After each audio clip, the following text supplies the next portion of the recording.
Hello, everyone. So, I'll be sharing something about what I'm doing in my classes. So, my talk is about making meanings, the use of multimodality in the EFL classroom. So, let me start with what Kress said in 2013. That multimodality asserts that language is just one among many resources for making meaning. He explains that this implies that we have other modes or resources that are available for us and that we can use in our classrooms. And and with the move to online classes for most university teachers and students because of the pandemic, I'm sure that most of you university professors here could attest to the potentials for meaning making of a lot of other modes aside from linguistic. However, that is not true for most senior high school students and for most LLTs. I don't think we can say that we are all in this together, and probably for some special private high schools, but for most public high schools, students are still um, stuck with the face-to-face classes. But that's not really the problem. The problem is that for most public high schools, they still are given a unimodal type of approach in their classes. So what I want to share in this presentation is that there is a gap, especially for most senior high schools who will be going to universities, and some professors may be thinking that they have assumptions that certain students should have already some competencies and literacies, but that is not really true for most students. So how do we bridge the gap?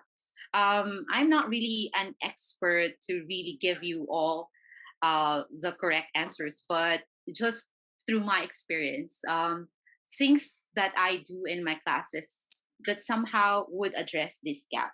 So I have three objectives for my talk. First is to identify the use of multimodality in the EFL classroom and explain our role in this digital age, and that is being a curator and facilitator. Because this allows everyone in the class to negotiate and produce meanings. And the last is to determine the use of rubrics to help students develop their multimodal awareness and skills. So let me start with what is really a mode. So as you can see I'm not sure if you can see that. Yes. Um, a mode is a socially shaped and culturally given semiotic resource for making meaning. So basically, for every specific mode, um, there is two things that we have to consider. It is socially shaped and it is culturally given. And some of the examples of this are like image, writing, layout, music, gesture, speech, moving image, soundtrack, and 3D objects. And these are modes that we can use for representation and communication. So, what exactly is multimodality? So, multimodality is the combination and arrangement of modes based on the creator's intuition to create meaning.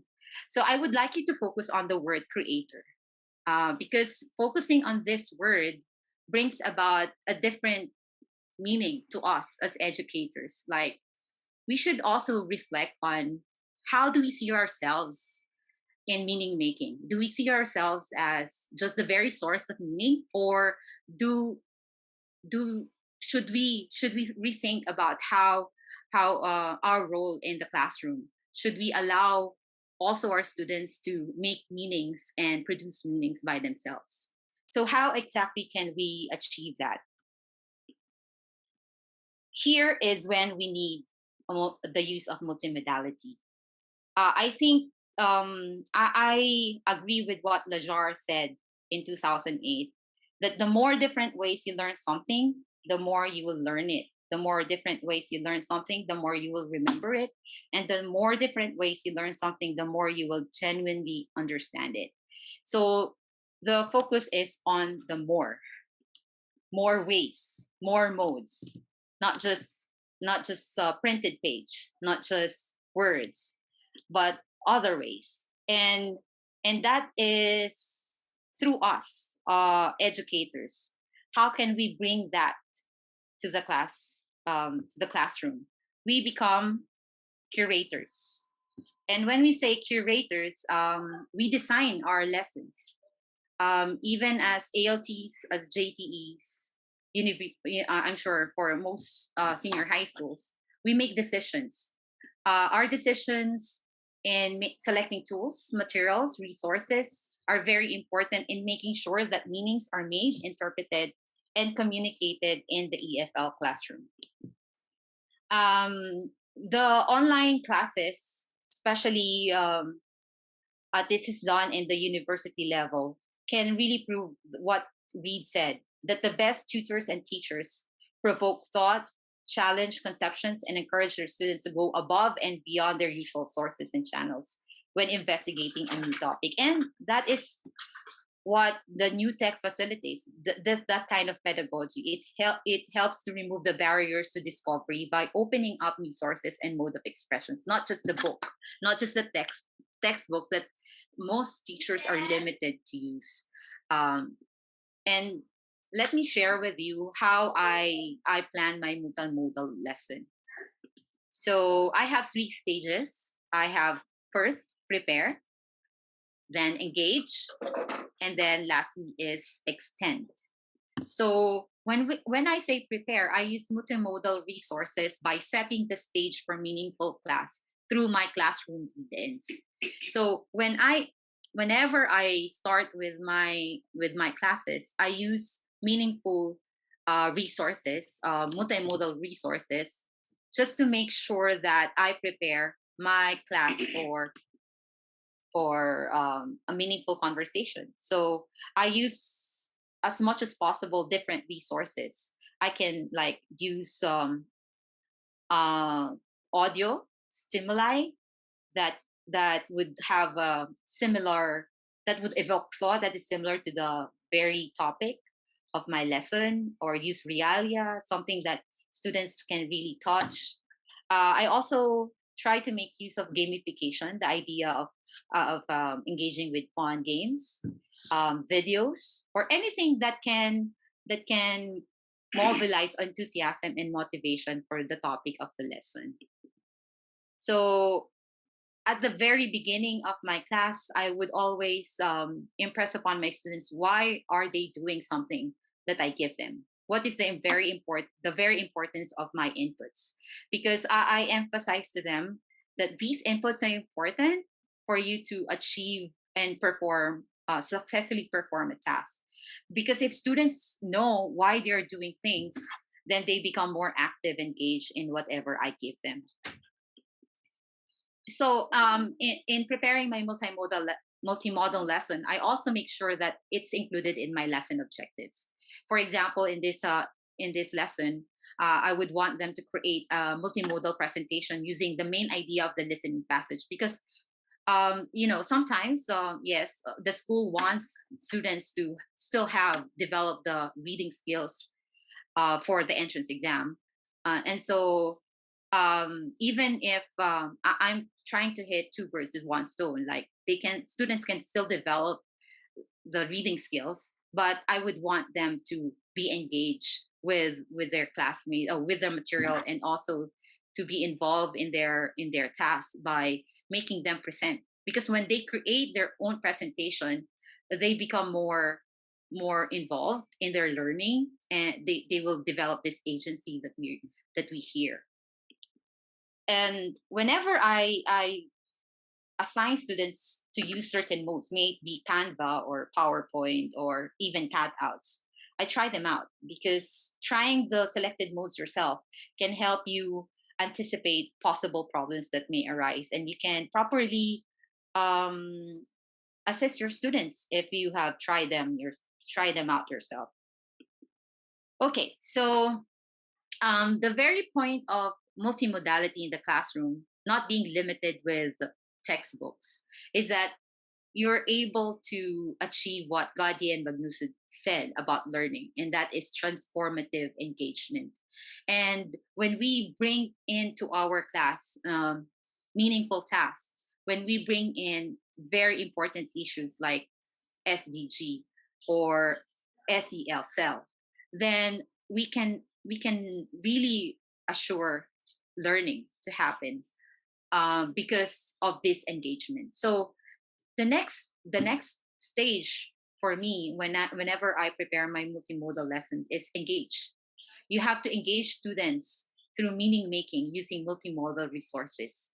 And when I say engage, I would always apply what Krashen said about comprehensible input theory whenever I select materials for my students to be engaged with.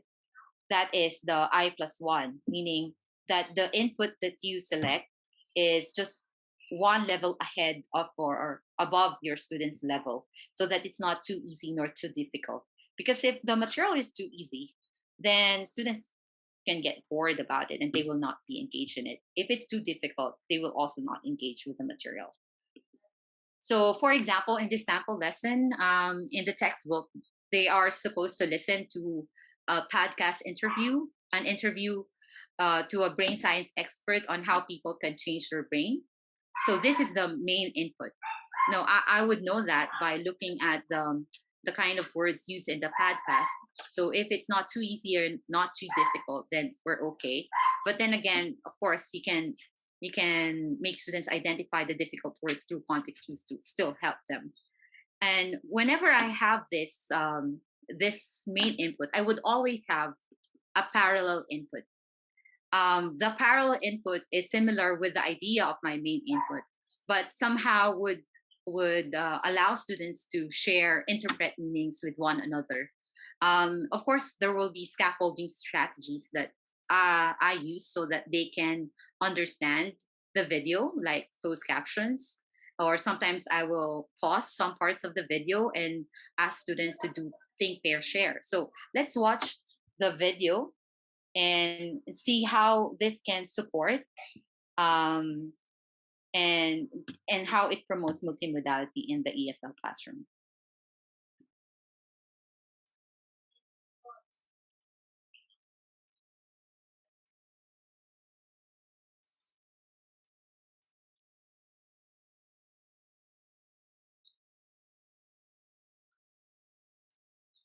Michelle, I don't know if you know, but we can't hear any audio if there is. I'm sorry. So, okay, I did not share the sound. Sorry. Let me do that again.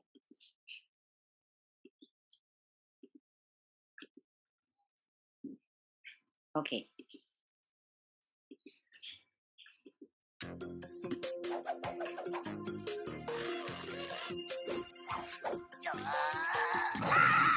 I can't find nothing. This pick is hitting too good. The there. It is not you. It is your brain. My brains is fine. I just got to use all my lobes. My earlobes, my lobes, my frontal lobes, all types of lobes. Sorry, Beast Boy, but using your entire brain is impossible. It is a fact that we humans only use 10% of our brains. 2% in your case. Actually, that's a common misconception. We use all parts of our brain at all times. The 10% myth is basically just used to make plots for books, TV shows, and movies. Would the television book movie shows truly say something untrue? Of course not. So you're saying if I use more percentages of my brain, I could do this puzzle? I guess, yeah. So how am I supposed to get some more of them brain percentages? Well, like any muscle in the body, your brain needs exercise. Exercise my brain, huh? It's so small. And the shriveled. Not for much longer, yo. I'm about to get this brain into shape.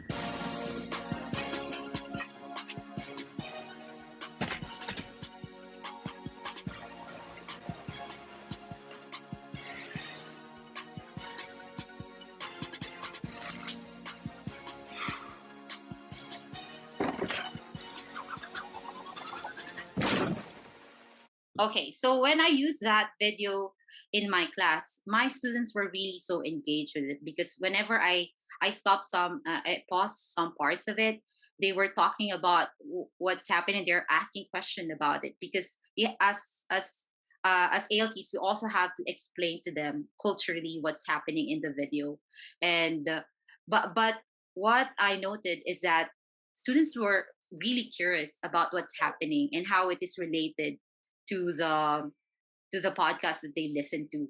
they referred back to what they listened to, and then they created questions among themselves. And so I would really say that the use of multimodal resource could offer our students a lot of possibilities for meaning making.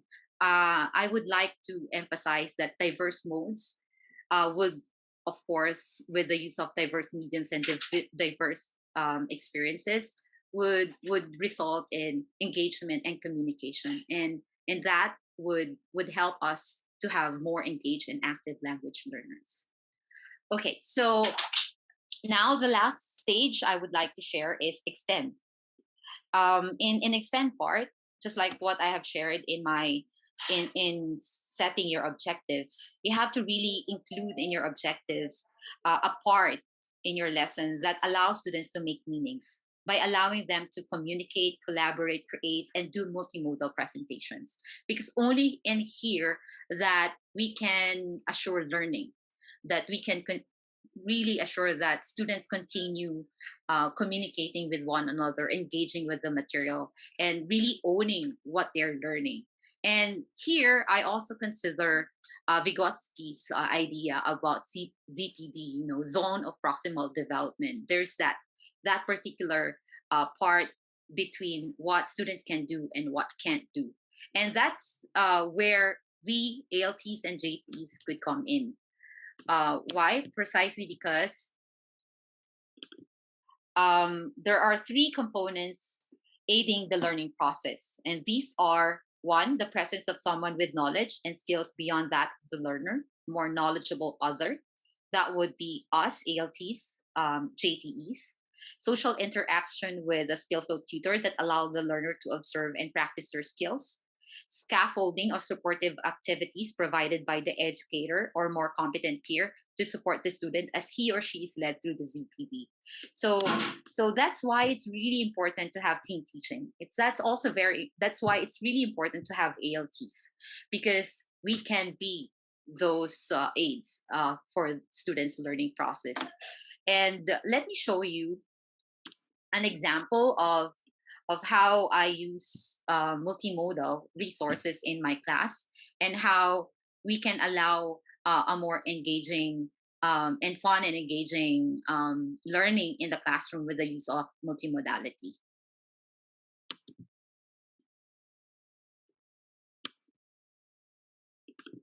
Sorry. Let me just play this. Okay.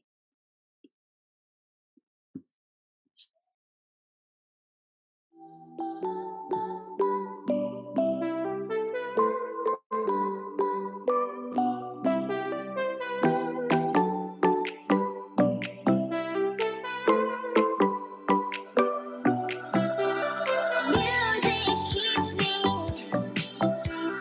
on alone.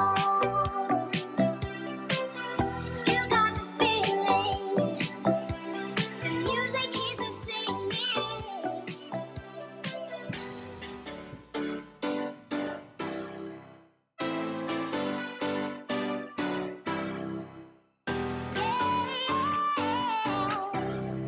Music keeps me dancing.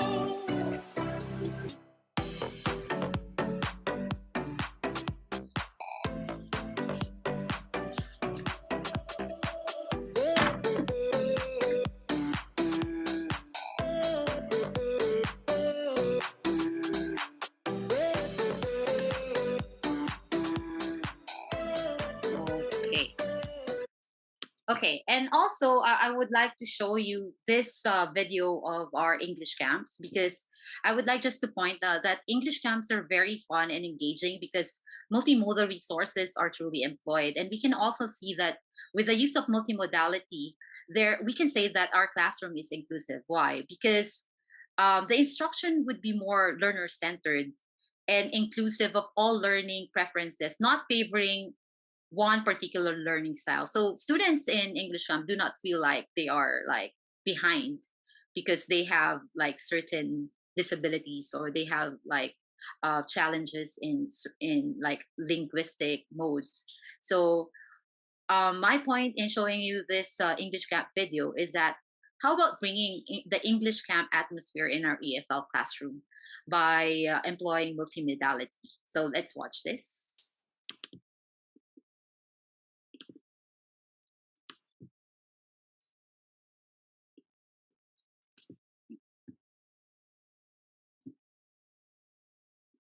Okay, so the point of showing you the English camp is just to um, let you consider of bringing the fun and excitement of students in English camps or EFL classroom. And that can only happen if we use fun and engaging multimodal resources.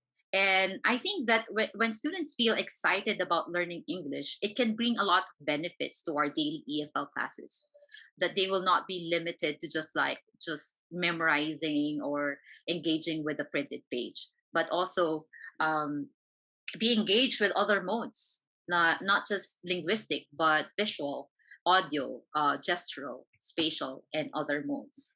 Now, as I continue, we can also assure that this is the last part of my presentation, which is to ensure that we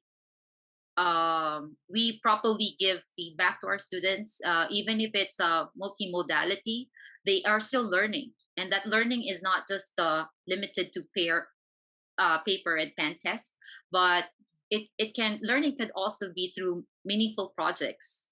And we can assure that with the use of rubrics to assess our students' multimodal tasks. And the good thing about rubrics is that in this example, like if you will ask your students to create a poster or an infographics, you can promote multimodal awareness among your students if you use rubrics, because using rubrics you can make sure that the benefits of a certain multimodal resource is communicated to the students. Like for this, we know that infographics allow students to like think critically, be creative. It could also increase their data literacy. It could improve their tech and research skills. But if we don't include that in our specific rubrics, students will not know that. So in creating rubrics, we can highlight certain skills or benefits that we want our students to gain from engaging with or creating multimodal tasks. And also, like in this particular example, we can make them understand how can they think critically, how can they be creative when we give specific description of uh, what they should achieve in a certain task. And also, whenever we choose tasks in our classroom, this is something that I will try to really do this coming semester. Um, we also have to raise awareness about other modes like visual awareness, so that when they reach university, they would understand that they should have certain literacies like visual literacies.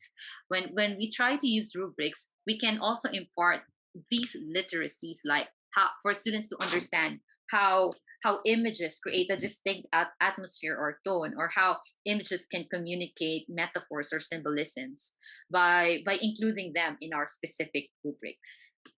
And this one we did in during the first semester. I asked students to do a pecha kucha presentation, and through their presentation, I could see that students can really be creative, and their creativity is not only through words, but on how they design and organize their images, and how they would somehow use humor, and that humor can only be effective through the right timing and preparedness. And if we allow students to do these meaningful tasks, then we can say that they can be better prepared in the future, because after school they will be asked by their companies to create presentation, and this is a very good preparation for them to have those skills and um, abilities. So I would like to end my presentation with the words by Kahlo and Zamet in 2012 on the role of multimodality in the EFL classroom. Research indicates that using using multimodal research indicates that using multimodal text contributes to students' use of cognitive and increases their creativity, attention, participation, and production. And so even if I sometimes feel frustrated that I could not really make myself understood 100%, um, but with the use of to my students, because of my, like, of course we usually use English, but with the use of other modes, I'm able to really help students understand me, and with that understanding, they they also show um, a lot of things, a lot of potentials for meaning making, and all of these can contribute to um, honing our students' cognitive skills, creativity, attention, participation, and production. Well, that's all, and thank you. Well, I would like to welcome everyone to open up their cameras or maybe their microphones, and let's give Michelle a round of applause. Fantastic presentation. Jonathan, you have a comment complimenting Michelle. I don't know if you want to voice that out yourself. Um, sure. Like, I thank you, Michelle. That was really wonderful. That was an incredible overview of multimodality and all the different ways that it can play a part in the classroom. Um, what I really like about that, what you talked about just at the end was students having to explain the thing that they made, right? I think that's so Yes. interesting, right? So that if anybody draws a picture, like if a little girl, my girl or anybody's girl, like just or any kid draws a picture, asking them to explain why did you do that? Why did you put them on the left side versus the right side? Or why is the Mm, background gray versus green? Or mm, why is her face that like having to actually explain it is such a beautiful, simple piece of work that I think I didn't do it enough earlier in my teaching, and I wish I had, where you ask students to explain the work that they're doing, whether it's a piece of writing or writing as well. Why did you use that phrase here, or why does your topic sentence work this way and not that way? And having them take things apart and put things back together is just awesome. I love it. Thank you. It thank was you. great to hear that from you. Yeah. And Um, Michelle. yeah, there's a question here about it is being live streamed. Actually, those videos that I've shown are used by the school for the school promotion, so I think it's okay. And other questions? I invite anyone who has. Sure. Oh, Jonathan, go. Yeah, sure. Like, because I'm still trying to play around with this as well. I mean, Michelle, I'm always interested in knowing what you might have struggled with in using multimodality. Like, not just the technical stuff, right, of getting things Mm. to work in the classroom, but of doing the difficult intellectual work that you're trying to push students towards. Like, yeah, what have you struggled with, and what have you sort of solved in your Okay. multimodal teaching? I'd love to Yeah, hear. one of my struggles is how to really explain the rubric to my students. But Yeah. that is what I asked my JTEs to help me with. Yep. I asked their assistants to explain these in Japanese. Though of Yep. course I would give Yep. them towards the beginning, even at the very start of explaining the task to them. Mhm. Like, for example, Yeah. if I'll be Yeah. giving it at the beginning of the semester, I will Mm. start with explaining the rubric even before they start creating the task. But Yep. of course, still, it's still difficult for students because of Yeah. so many words. So I usually ask my JTEs to help me. Can you explain this in Japanese to students? But because sometimes there are, I don't know, for some reasons, there will be instances that will not happen.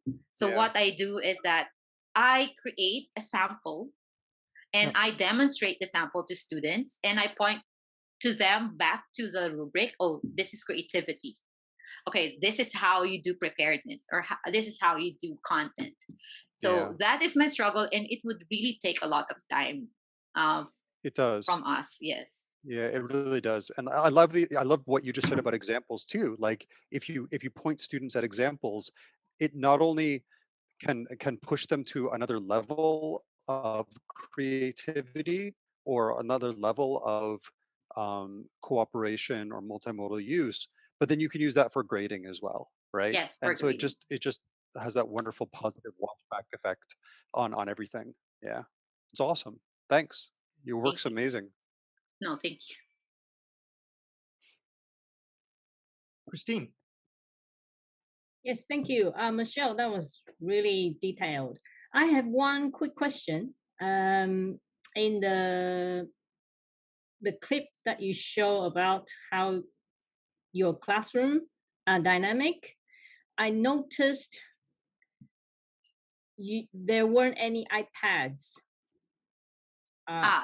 Do you allow people to use Google Translate or only paper dictionary? Okay.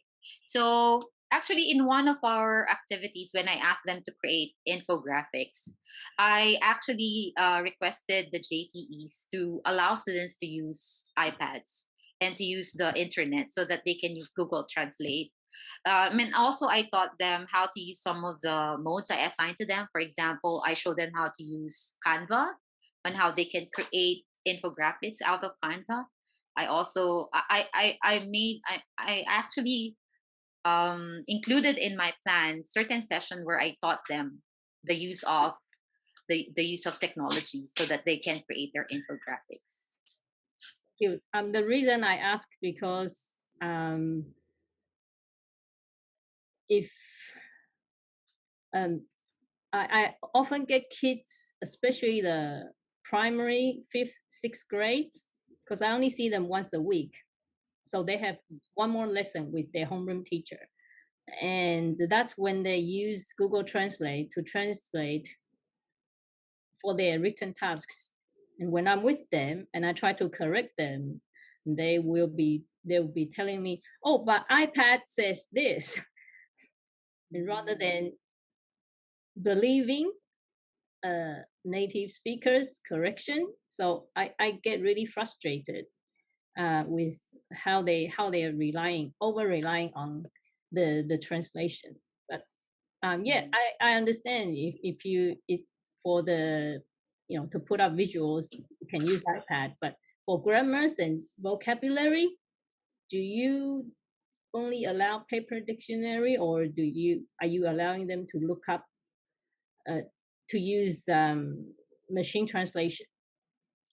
I only use machine translation if they are supposed to create their own project. Like if they would need to use certain facts and they would want to use that English version, but they just want to make sure whether they really understood that the facts that they will include in their task. But if I'm working on, like, for example, just a reading lesson, I don't really suggest the use of dictionary.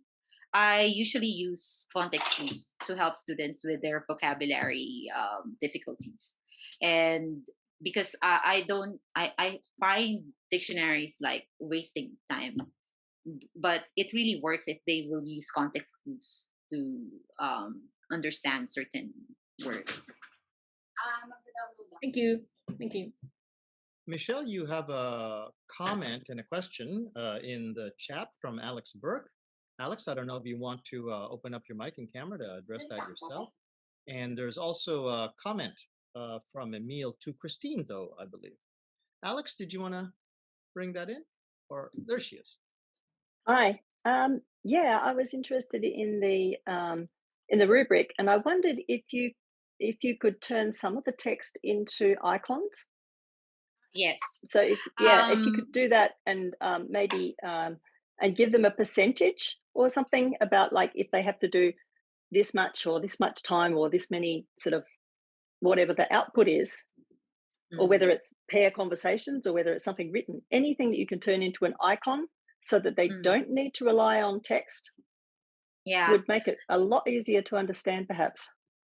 Yeah, I've used that strategy one time, because of course these are only examples for my presentation, but when I give rubrics to my students and I know that I don't have the luxury of time explaining everything, I usually use icons instead of long descriptions. So like for example, um, when I say icons, whatever I want, like if I want them to use images, like how many images do I want to see, I will just like put the icon of images, like 3 or 5 to 3, 3 to 5, that would be the best, or only one image is only poor. That's how I sometimes use icons in making rubrics if I don't have the time. Yeah, and if you and do the students get to keep a copy of that, like a Yes, copy I of give the? each student one copy of the rubric, and I have a different set of rubric for the performance because it has to be like a shortened version so that they can see the improvement, or they can track their achievement. Did they really reach? Because sometimes I also make them do peer feedback, making practicing with another student and giving each other feedback using the rubric. Yeah, yeah. That's really nice. Yeah, just, when I was teaching in that level, I was also giving them something that gave them an overview, but then getting them to glue it into their folder or into the back of their book, so they never lost it. Yeah, because it's so easy for people to lose a piece of paper, particularly me.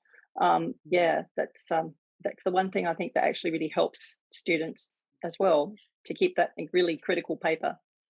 Thank you very much. Thank you. Other questions? Otherwise, I don't see anything else in the chat, Michelle. Nope. Okay. Anything else you want to address to anyone, Michelle? Still got a bit of time in your presentation time. Yeah, I'm really interested in multimodality, so I'll be reading the work of Dehan. Sorry, Jonathan Dehan. Yep. Jonathan. Yeah, thank you for sharing your documents with me. I'll be reading that so that I can learn more about it. Thank you. Jonathan will also probably be on an upcoming episode of OTJ TV, so keep your eye on that. We'll be putting that into OTJ, and hopefully, if you come, Michelle, maybe you can bring up the topic with them again. Then. Yeah, let's keep working together, Michelle. Let's figure it out. I think there's some really interesting crossovers, and I'm happy to walk you through any of those documents that are too messy and too chaotic. So. Actually, Jonathan, if you could direct message me, if you don't mind, showing it to everyone else, that's fine too. But get me your email address, and we can. Yeah, sure, it's fine. I'll type it right there. Yeah, sure. Voila.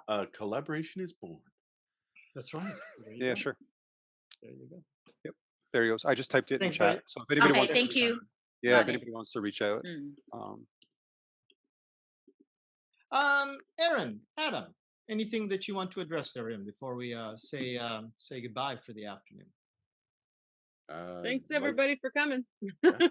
Right? Thanks everyone for coming and making it a really awesome day. Man, my mind's blown from all the stuff I heard today, especially that round table where I was, wow. It's a total insight into different realms that I've never really been in. Most productive. I think it gives us the courage to see that we're never alone in our concerns about trying to improve our environment and trying to improve our professional outlook on things. There are lots of people who think like us, no matter sometimes if we do kind of feel like we're the only ones shouting in the dark. And if you've made connections here, if you've collected some emails here, don't let it just stop there at email collections. OTJ, I think, especially with the events of this past week, shows that we're willing to host just about any kind of conversation, either on OTJ Main or on OTJ Off Topic. OTJ Off Topic will actually host just about any conversation when it comes to pedagogy or teaching or a favorite comedy meme. If you're so inclined, if you're a teacher that just wants to talk to other teachers, please feel free to take advantage of the community that we've built. And and keep up the friendships, keep up the discussions, keep up the collaborations, bring them all up to a new level, and we can do what we can to actually bridge that gap, bridge those gaps just that much more. Does anyone else want to say anything? We have a couple more minutes. Do you want to turn on your camera or say anything else before we say goodbye? Otherwise, I will be putting the majority of these on YouTube as individual presentations, at least for a few days. The recorded live stream parts will be already on OTJ itself as we say goodbye and turn these off.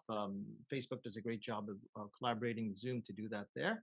Yeah, and actually, well, I will. I'll put my email there in the chat, but I think everybody knows that if you want to contact me, just type something in OTJ with the word Zoom in it, and I'll just zoom right into it, and I'll start talking about it. Otherwise, everyone, thank you very much. It's been a great day.